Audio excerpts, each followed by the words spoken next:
Good evening, I'm Adrienne Arsenault. And I'm Andrew Chang. Tonight, Air Canada suspends 30 routes and leaves 8 Canadian airports. It's a real step backwards in terms of connecting our region to the world. What it means for folks from Atlantic Canada to the prairies. At the end of the day, we are protecting each other here. New rules for most Ontario residents, mandatory mask wearing in indoor public spaces. There's no crystal ball that says that this is going to cause a pandemic. Assessing the risk of a new strain of flu. And John Bolton talks to us about Meng Wanzhou, China, and the two Michaels. Obviously, they were picking on Canada rather than arresting American citizens. Why he signed on with Trump and why he bailed. This is The National. After months of financial devastation to Canada's airline industry, COVID-19 landed another hard blow today. Air Canada is scrapping indefinitely 30 routes across the country, and it is shutting down operations in at least 8 regional airports. Now, in Atlantic Canada, 14 routes are being abandoned along with 2 Air Canada stations. Quebec loses 8 routes and 4 regional stations. In Ontario, 4 routes suspended, stations closed at 2 airports. And finally, Saskatchewan and Manitoba lose 4 routes, including flights to Ottawa. Now, with total losses approaching $2 billion, Air Canada says it simply cannot afford to keep those planes in the air. But as Cameron McIntosh explains, the cuts have big consequences for those on the ground. They may be some of Air Canada's lowest volume, lowest profit routes, but to people who rely on them, they matter. So when Charlottetown loses service to Halifax, the world gets smaller. We do know it's, close to 10% of our traffic goes through that route. Or more isolated, places like Val-d'Or, Quebec, or Newfoundland and Labrador's Deer Lake. So it's 14 routes within our region, and 12 of those are what we would call inter-regional. It's a real step backwards in terms of connecting our region to the world, and we're disappointed about that. Air Canada says it's lost more than $1 billion in the first quarter. It's already laid off 20,000 staff and sidelined 79 aircraft. This is, I'm sure, not the end of it. This analyst says he expected the cuts sooner, thinks airlines will chase more profitable routes as travel resumes. But I think fares will go up quite a bit when they start coming again.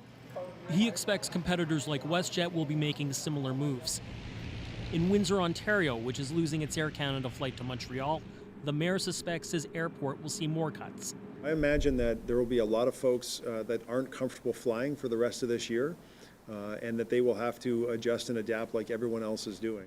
Meanwhile, Air Canada's moves, cutting off many communities in Quebec and Atlantic Canada, could put pressure on Ottawa to help out the airline.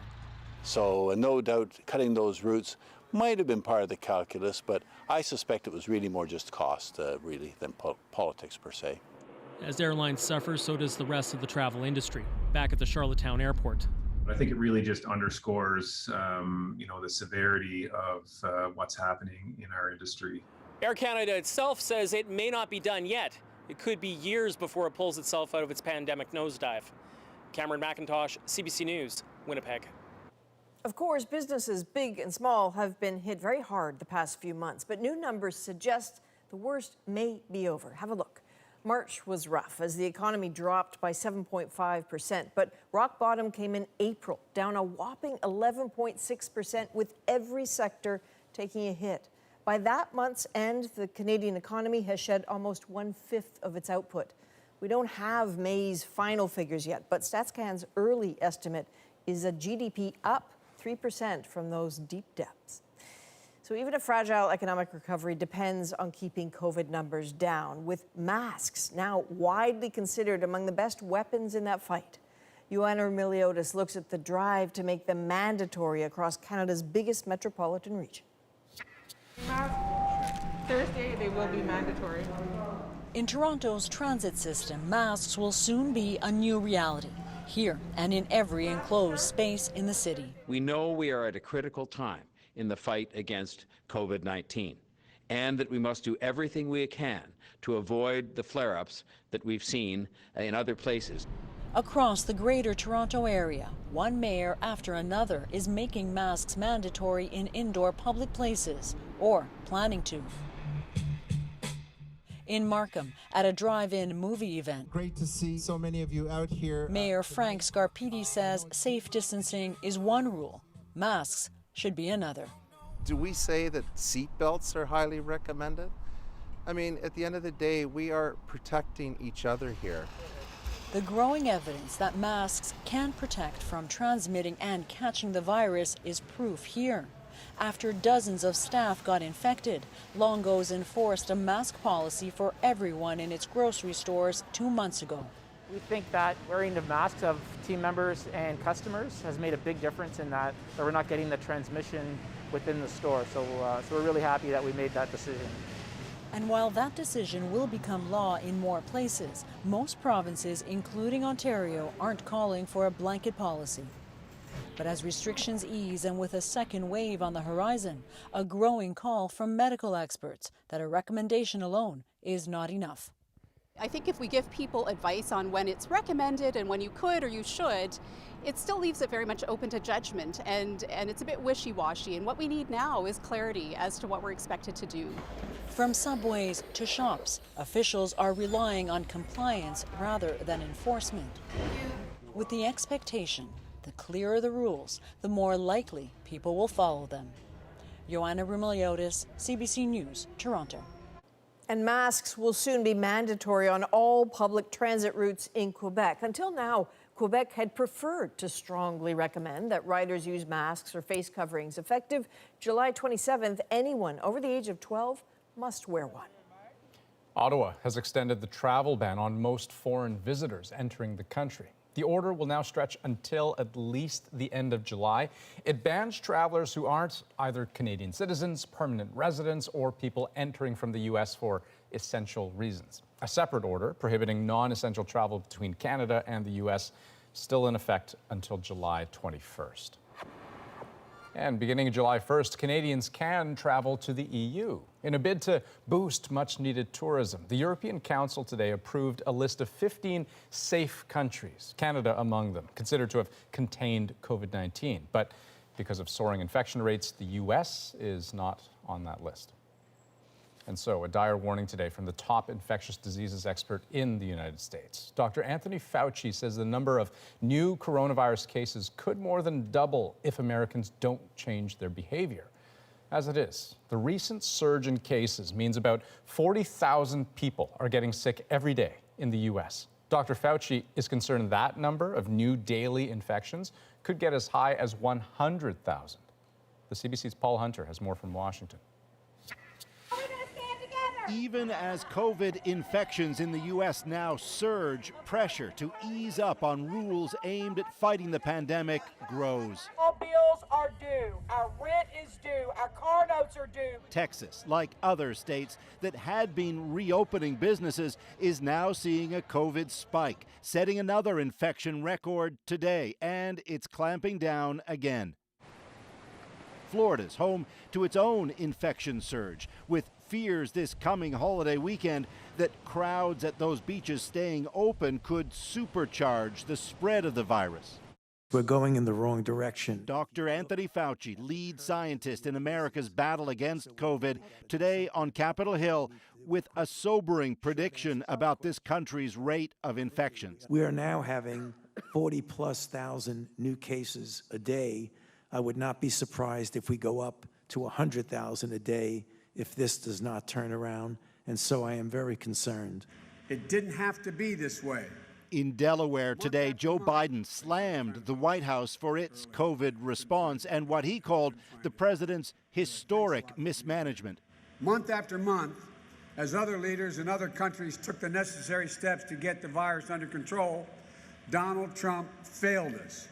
In return, the Trump campaign called Biden a fearmongerer, though at the same time it canceled a planned rally by Trump this weekend in Alabama, citing COVID. As medical experts effectively pleaded with Americans to wear a mask and especially to steer clear of crowds. There's going to be a lot of hurt if that does not stop. Fauci hinted at progress toward a vaccine, but he emphasized there are still no guarantees. And as those infections grow, said Fauci, the entire country is at risk. Paul Hunter, CBC News, Washington. Donald Trump has boasted no one has done more for the U.S. military. But after reports that Russia may have paid militants to hunt and kill coalition soldiers in Afghanistan, including Americans, Trump is taking fire for doing nothing. And Katie Simpson explains, for critics, the White House response isn't reassuring. The president was never briefed on this. This intelligence still has not been verified, and there's no consensus among the intelligence community. Repeated denials from the White House are satisfying few in Washington. Even some of the president's allies are openly questioning how the administration handled the alleged Russian bounty plot. If I was president, I absolutely would want to know. If I was briefing the president, I would probably brief him to that extent. Some U.S. intelligence officials believe Russia paid Taliban fighters to kill American and coalition soldiers in Afghanistan.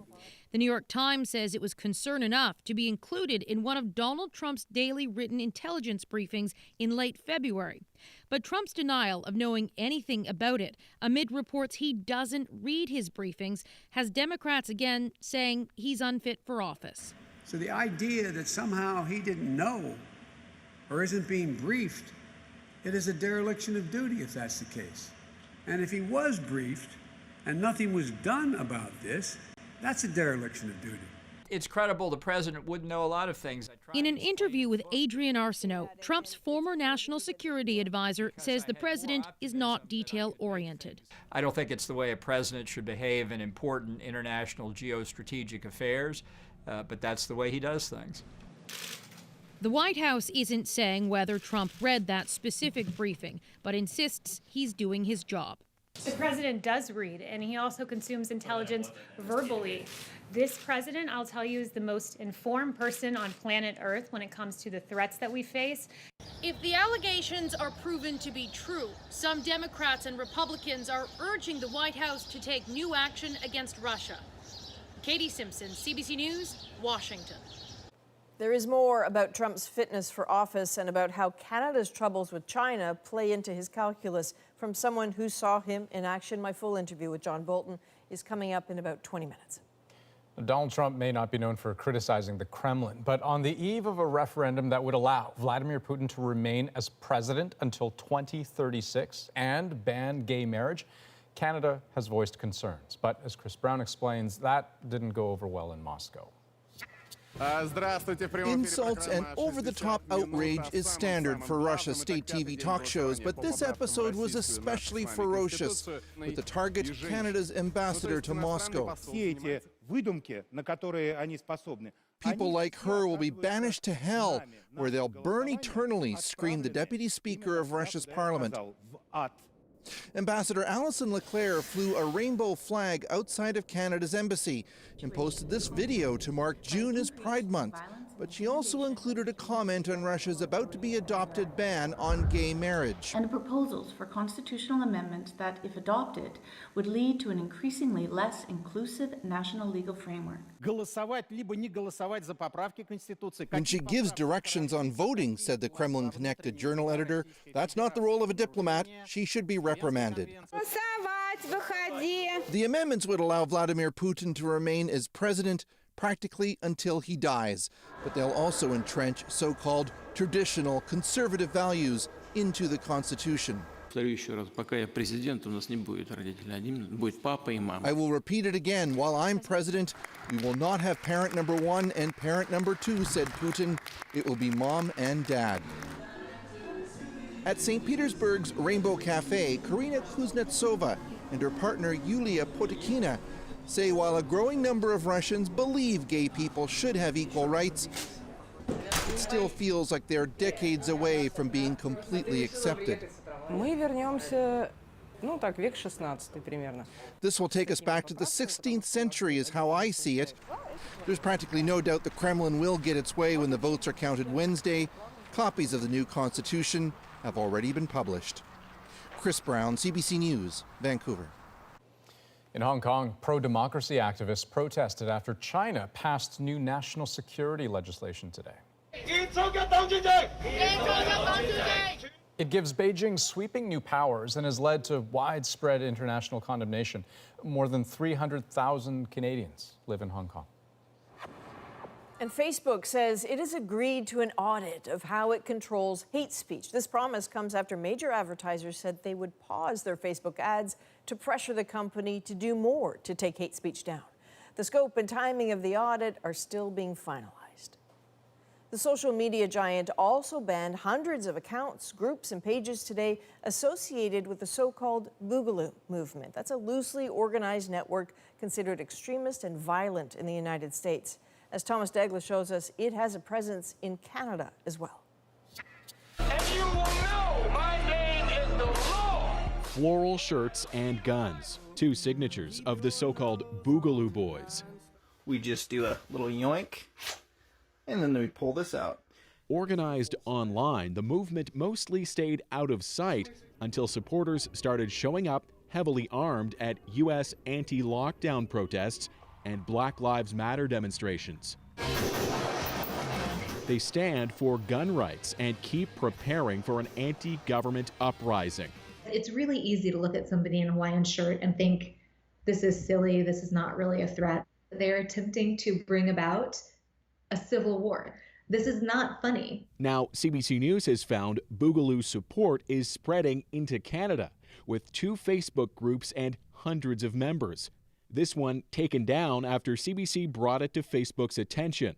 A user in another group sharing the image of a rifle with a grenade launcher dubbed a gun designed for ending the Canadian menace. The fear is that they now take a page from the book of their American counterparts. The administrator of the Facebook group tells CBC he runs the page for the memes and humor. But consider, after 2 officers were killed in California, authorities say they found this Boogaloo patch belonging to the alleged shooter. In Nevada, 3 supporters were arrested, accused of planning a firebomb attack. Governments should be concerned because, these days there's people need very little to do a whole lot of damage. Members of those Canadian groups appeared especially enraged when the government further restricted gun ownership. For now, they haven't moved to any real-world violence here, but online threats don't always remain virtual. Thomas Douglas, CBC News, Toronto. An Edmonton man is back in custody tonight after people spent nearly 2 weeks protesting his release on bail. Wade Steen is accused of sexually assaulting an 8-year-old, and police alerted the public to his presence even though he hasn't been convicted. Rafi Boudjikanian has the result. Open up, sitting in your bathtub, cowarding like the coward you are. For nearly 2 weeks, Zach Gladue has been among the protesters upset over Wade Steen's release. Justice system has failed us way too many times. Steen was arrested, then released on bail after he was charged with kidnapping and sexually assaulting an 8-year-old girl. He'd been staying in the neighborhood where the alleged crime occurred. If he was in a hotel room where it wasn't in the same area, I don't think there would be an issue. Their viewpoint gained traction on social media, and they claimed support from beyond Canada's borders. Today, a judge revoked the bail application. Steen's lawyer says his client is relieved to return to custody. I asked that the protesters essentially be dispersed. I understand that hasn't occurred. And they made themselves heard the moment Steen was escorted off the premises. Neighbors relieved too. You think your community is safe. You never believe it's going to happen to you until it does. And when it does, it hits you like a rock. Wade's gotta go! But police experts worry today's events could be setting a dangerous precedent. What struck me is what I see as the emboldening of vigilantism. And I think a lot of this is the result of the social media and how quickly stories are spread. One of the foundations in Canadian justice system is the fact that someone is presumed innocent until proven guilty. Late tonight, the family of Steen's alleged victim expressed relief and gratitude, saying it looks forward to a quieter neighborhood while it waits for future court proceedings. Rafi Boudjikanian, CBC News, Edmonton. Well, a new virus in China has just made the jump from animals to humans, and scientists say it has pandemic potential. The question is, are there any evidence of human-to-human transmission. Up next, the good news. We'll take you through what we actually know and what scientists could learn from it. And after leaving the room where it happened, John Bolton sat down with me. The president misses a lot of things. He's not, as they say, a detail person. What he saw, why he left, and what was being said in the White House about the Meng Wanzhou extradition case. The president thinks everything is negotiable. That's part of the problem. My interview with Donald Trump's former national security advisor coming up. We're back in 2.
The last thing anyone wants to hear right now as the world fights COVID-19 is that there's a new swine flu out there that also has pandemic potential.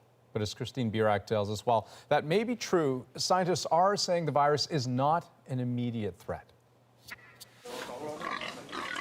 The new flu virus lives in pigs. It's being called G4. While viruses like it have jumped from pigs to people, most do not go on to spread between people. But a new study is suggesting this one could. While there's no immediate threat, Chinese scientists say G4 has all the essential hallmarks of a candidate pandemic virus. A spokesman for China's foreign ministry says it's following developments and will take all necessary measures to prevent the spread and outbreak of any virus. There's no crystal ball that says that this is going to cause a pandemic. I think what's really important is to do this kind of surveillance. Between 2011 and 2018, Chinese researchers analyzed 30,000 nasal swabs from pigs at slaughterhouses in 10 provinces. They found nearly 200 swine flu viruses. Most of them were G4. Researchers also found 5 possible human cases, mainly in pig farmers. It's one thing to have a virus, but it's still not clear if the virus made them sick. And what we really need to see more of is evidence of human-to-human transmission. Not yet, but the genetic makeup of the G4 virus includes the H1N1 strain that led to the swine flu pandemic in 2009. H1N1 has since killed as many as 500,000 people worldwide, and it's still circulating. We know that we're going to see another influenza pandemic at some time in the future. That's guaranteed. Unlike the current coronavirus pandemic, scientists do understand a lot more about flu viruses and developing vaccines for them. And it helps to know what kind of threats may be coming down the road. It's only by this ongoing surveillance that we can at least begin to understand, study, and prepare ourselves. He adds, the only thing predictable about flu viruses like G4 is that they're unpredictable. Christine Birak, CBC News, Toronto. Now, as COVID-19 restrictions continue to ease across Canada, one profession has really had to go above and beyond when it comes to finding a way to reopen safely, all to keep your teeth clean. Dentists have all kinds of new precautions that they need to take in order to reopen, and turns out patients have new obligations as well. So, what should you expect? Well, before you get your teeth cleaned, you may actually have to get your temperature checked. You'll also have to answer some basic questions about potential COVID symptoms you have. How did I do? 35.9. Okay, Rita, thank you very much. You'll have to wash your hands, wear a mask, and as for the waiting room, it may be off limits altogether. We just want to ensure that patients don't cross paths as they're coming and going to keep them as safe as possible. Then there's the appointment itself. Staff will be wearing even more protective gear than they usually do. So, for example, in addition to eye protection, you may see that the dentist and dental staff are also wearing face shields. Now, obviously, once you're in, you can't keep your mask on. So your dentist may actually ask you to use a hydrogen peroxide rinse just to pre-clean your mouth. Then come the changes you may not even notice. So we've really beefed up the HVAC system in the office to purify the air as much as possible. So once we're done treating patients, we have to close the door. We have to let the air be purified before we can reopen the door. We come back in to disinfect and sterilize the room and get it ready for the next patient. If the dentist doesn't have a way of circulating or filtering the air, then they'll have to leave the room empty for 3 hours between patients, depending on the procedure. That's important because so much of what a dentist does in your mouth generates aerosols. Everything from this water spray gun, to high-speed drills, to the ultrasonic scaler that vibrates the junk off your teeth. And it's not like the dentist can keep physically distanced from your wide-open mouth. So yes, a lot of these protective measures in place are to protect the staff here, but they're also here to protect you from the other patients who were in the room just before.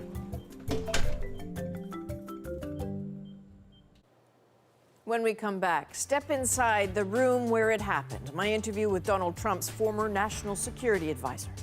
It was difficult and frustrating, but almost for that reason, it was an incentive to stay on. Why John Bolton stayed, why he left, and what was being said inside the White House as Canada arrested Meng Wanzhou and China arrested 2 Canadians.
Welcome back. Even before his year-long stint as Donald Trump's national security advisor, John Bolton had a reputation, a foreign policy hawk, abrasive and combative, adept at getting what he wants in Washington, and all that has made him enemies, including now the President of the United States, after he pushed ahead with the publication of his White House memoir. For critics who wonder whether Trump's presidency undermines itself or the entire country, John Bolton's answer is yes.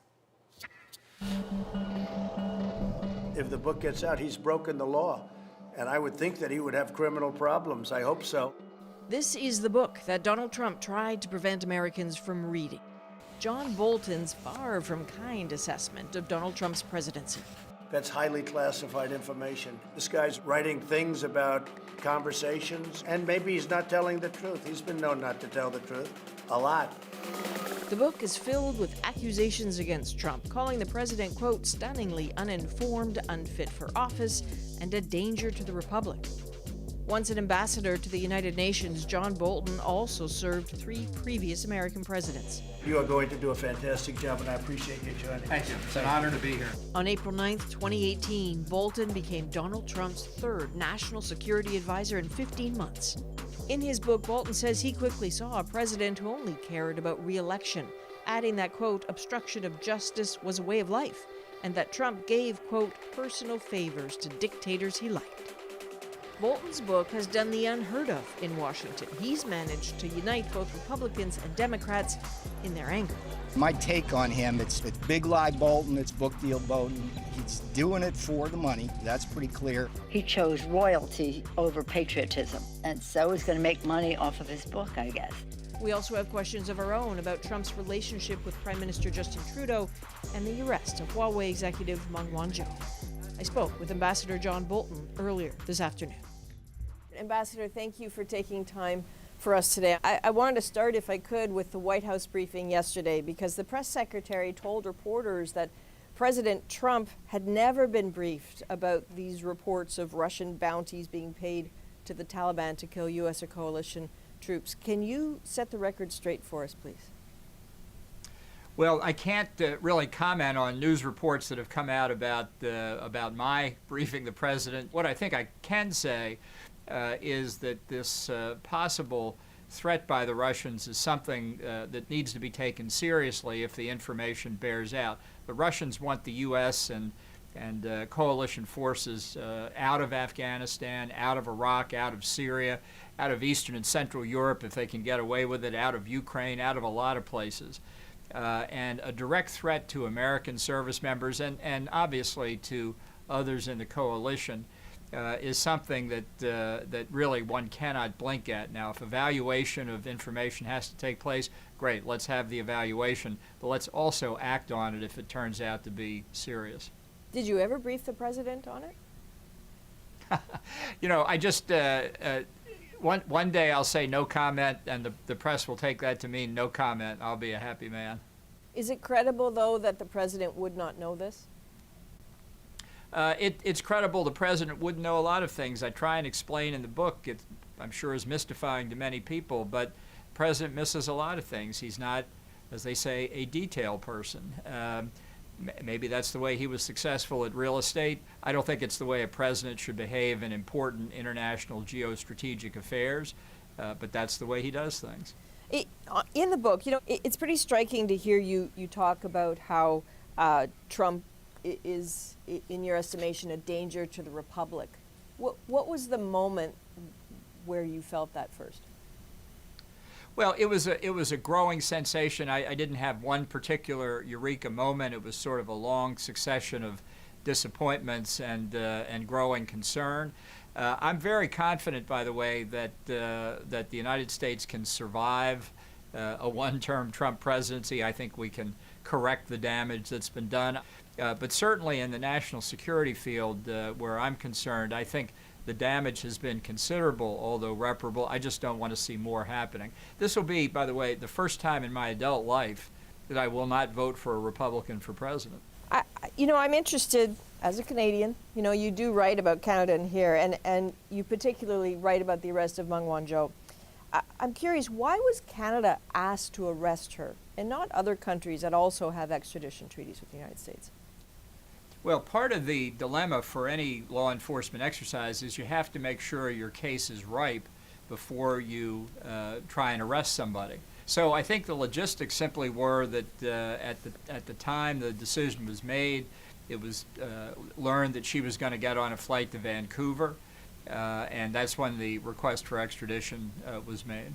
I understand that. I am curious, though. I have copies of her passport here. The arrest was sworn and sealed on August 22nd. She was picked up in Canada in December, but there are stamps in this passport between that time for the UK, for France, for Belgium. All these countries have extradition treaties with the United States. You know, I can't answer the question. It's not something that I would normally be familiar with in any case. It wasn't because we were trying to put some burden on Canada. Being an alumnus of the Justice Department myself, I know a lot of these things are purely logistical. This is not a political decision by the Justice Department. I think you can appreciate why I'm asking, though, because from this side of the border, there is, I suppose, a perception that Canada might have been played as the country most likely to be compliant. I'd have to believe that that's a conspiracy theory. I wouldn't look at it that way at all. You further in the book, I think page 308, you write about Mike Pence, Pompeo, yourself pressuring Trudeau to stand firm on the extradition. What did that look like? Well, I don't think we pressured him at all. I think he was quite rightly concerned that China had taken custody of 2 Canadian citizens for no reason at all. In fact, I think arrested one of them in the middle of the night, broke into his apartment. And that's an example, and this was certainly an argument that I made in conversations with Canadians and others. If this is the way China behaves now, imagine how they'll behave when they become even more powerful. Obviously, they were picking on Canada rather than arresting American citizens. I don't consider that pressuring Canada. I thought it was reassuring Canada we weren't going to let the Chinese get away with this. And so it's 560 plus days now that Michael Spavor and Michael Kovrig have been in detention. When you said that the matter of their detention would be brought up at every opportunity, what did you actually do? The State Department has been raising it, and it's been spoken of publicly in the administration, including after I left. Meng has been fighting her extradition very vigorously. That has certainly dragged things out for a long period of time.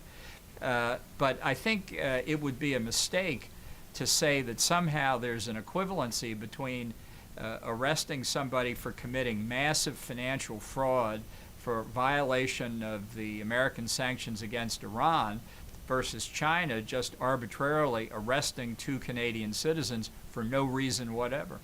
You know, as a Canadian, I'm also an American, but as a Canadian, you see that Prime Minister Trudeau seems to go out of his way to not upset the president. Has that been noticed at all? Well, I think it's not easy for any foreign leader, especially from American allies, to deal with this anomalous president. And they've each behaved in their own ways. And I think Prime Minister Trudeau has behaved in a responsible fashion. But is the United States at this point a reliable ally for Canada under this president? Look, the fundamental relations between 2 countries really do transcend the vagaries even of an election of a national leader. And that's why I think that the negative consequences caused by the Trump presidency can be overcome. The position of the United States in the world has not fundamentally changed. Those who are anti-American will pick on Trump as an example of America in decline, and they would be wrong. You have a unique window into the operations of this administration. Why should Canada put its citizens, its trade at risk for a country and a leader who seems unwilling to return the favor?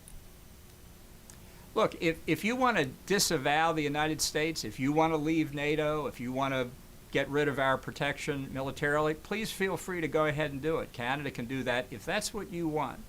The issue here in dealing with China is whether free countries will stand together against this authoritarian threat or they won't. We're going to stick, I hope, with a consistent policy of trying to prevent China from taking advantage of its economic clout, which is what it's trying to do now in this present controversy. How does Canada get its Canadians home from China at this point? Look, I think we all want to get them home as soon as possible. America's had its share of hostages around the world as well. If you don't like it, ma'am, you're free to go ally with China. If that's what you think your country wants to do, think about that long and hard. Sorry, I'm actually asking for some analysis on what the right approach might be. You've got to take a long-term perspective. What the Chinese have done is outrageous. There's no question about it. What do you think they will do if you give in to that behavior? Let me ask you a question. Well, that's the advantage of sitting where I am right now, is I'm asking you for analysis. I think Canadians feel like they're out of good ideas at this point and they're looking for some. Persistence, persistence, persistence. Thank you for your time. I hope we didn't take too much of it. Still ahead on The National, remembering Carl Reiner, we look at the classic comedian's legacy. Plus, how COVID-19 closures are hitting the LGBTQ community. It kills me because that was our home. That was our only place. It was our only safe place. The loss of gay bars in cities across the country. We'll be right back.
Sometimes a bar is more than just a bar. Small businesses like bars and restaurants have been buckling under the pandemic, including gay bars. In good times, they provide a place where people are free to be themselves. So Kayla Hounsell looks at the impact as those safe spaces shut down. This side, you want that depth. Today, Rouge Fatale is teaching. Usually during Pride Month, she's performing. But the pandemic has changed things and forced the closure of her main stage.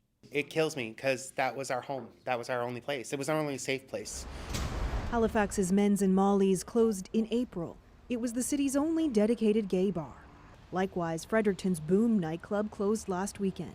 It's pretty profound and pretty important to make sure that everybody understands not just why it's a safe space. It's not that it has a lock or the windows are secure. It's not a physical safety, it's an emotional safety space. Amour Love is the reigning Boom queen. The pandemic means virtual-only performances for now, but even when other establishments start welcoming audiences back, she says it won't be the same. I can almost guarantee that when I do go out to any other bar other than a gay bar, I will get looked at, talked about, or pointed at least 5 to 6 times before I even take my coat off. In Regina, the LGBTQ social club is hanging on. The bills mounted and the bills kept growing. Q Nightclub is owned and operated by the community.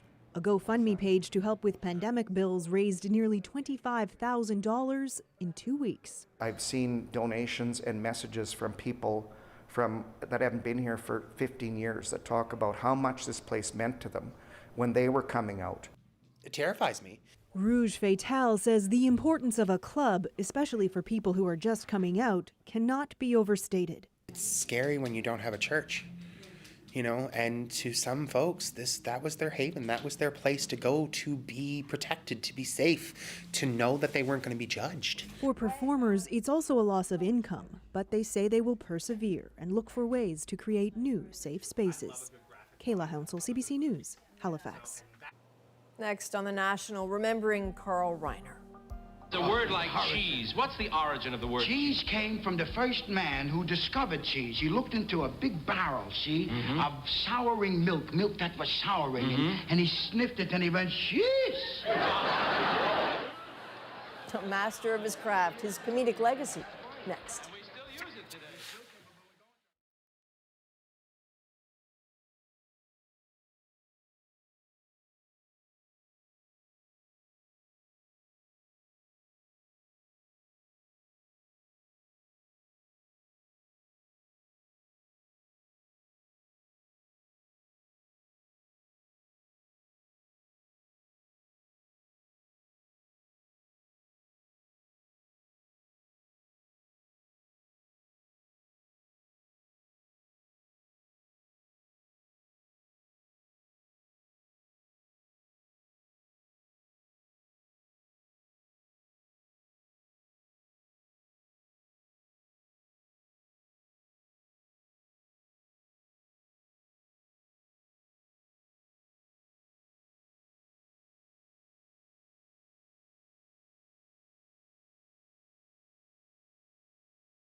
Carl Reiner made people laugh for well over 6 decades and barely slowed down in the last few. Last night, he died at the age of 98, and now he's being remembered as a television pioneer and the man behind a landmark sitcom. His son, the noted actor and director Rob Reiner, tweeted today, "Last night my dad passed away. As I write this, my heart is hurting. He was my guiding light." Eli Glasner looks back on a long lifetime of achievement. Carl Reiner's talent was to make the people around him funnier. He made his mark on Sid Caesar's variety show as a straight man with a serious funny bone. That's not spaghetti, sir. That's spagooty. His time with Caesar became the basis of his creation, The Dick Van Dyke Show, where he played the blowhard boss. Alan, if you're going to have lunch and get to that meeting, you better get going. Shut up, Mel. What are you doing to my chair? But it was another Mel who changed his career. Brooks was an up-and-coming comedian. One day, Reiner fed him a question that would inspire a hit record. Here is a man who was actually at the scene of the crucifixion 2,000 years ago. Isn't that true, sir? And first words out of Mel was, "Oh, boy." Yeah, oh boy, it was terrible. So you knew Jesus? He says, Yeah, it came in the store. And even though they've rehearsed this act and they've polished it, there are moments where Brooks starts to lean in a direction and Reiner sees it and goes with it, and you can feel the joy. Later, Reiner moved behind the scenes, harnessing the manic talents of Steve Martin in a series of successful films. More recently, Reiner had a recurring role in the Ocean's 11 heist movies. "So you're going to tell me? Or should I just say no and get it over with?" Their boss. Comedian Sean Collins says Reiner comes from a generation that put the laughs first. It never was about, oh, how smart that Carl Reiner is. He's so insightful. I don't think he ever worried about that. And I believe that it takes someone incredibly intelligent to be that stupid, to do that kind of stupid silliness and own it, you know? Even in their 90s, the silliness between Mel Brooks and Reiner continued. They met nightly to eat, watch movies, and kibitz. It was just last Sunday Reiner's manager shared a photo of the always outspoken Reiner with his daughter and Mel. Today, Brooks echoed the sentiments of many of Reiner's friends, calling him a giant who will be greatly missed. Eli Glasner, CBC News, Toronto. Next on The National, one man's seriously intricate Canada Day project in our moment. But first, Andrew has some special programming to tell you about tomorrow. Yeah, it's going to be a big day planned for tomorrow. We've got a special program planned to celebrate Canada Day 2020. It is going to be very different than what any of us is used to as the global pandemic keeps us apart, but we will bring the country to you with a focus on celebrating those Canadians on the front lines, keeping this country healthy, fed, and safe during pretty uncertain times. We're going to have some big surprises too, so join us at 11 a.m. Eastern on CBC Television, CBC News Network, and CBC Gem.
Luwanga Nuami has been creating cardboard installations since he was a teenager. He's made board games for his kids, even a swimming pool, all out of cardboard, and now he's trying something new.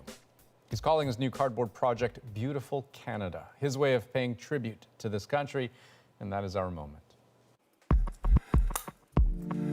I've been hardcore into making things out of cardboard since I was a teenager. During this pandemic that all of us have had to go through, it gave me a lot of time to think about the country that I was born in and has lived in all 43 years of my life. I started researching and realizing that every province and territory has beautiful landscapes. They're all unique. And I wanted to create like a love letter to Canada. It just hit me after I started looking at some pictures and made BC, and then made Alberta, then Yukon, Northwest, and I just kept on going. New Brunswick has the world's largest axe. I think that's a cool thing to have, and the world's largest lobster, so okay, I had to add in those. I planned how many layers I want, usually 5 layers. I intricately cut out each one. Each one would take about 2 to 3 hours to complete. I made this for Canadians to embrace their own nation and have something unique and special for this quite dreary year that has been 2020. Wow. Dreary year. These are not dreary. He has made one of these for each of the premiers. He's giving them to them. He's making 100 of each one and then distributing them, and then he's done. Well, and the nice touch is that each one, inside each booklet, it says 100% made in Canada, because obviously everything is Canadian. The idea, the image, but also the cardboard, the glue. Amazing. All of it. That's the National for this Tuesday, June 30th. Good night. Good night.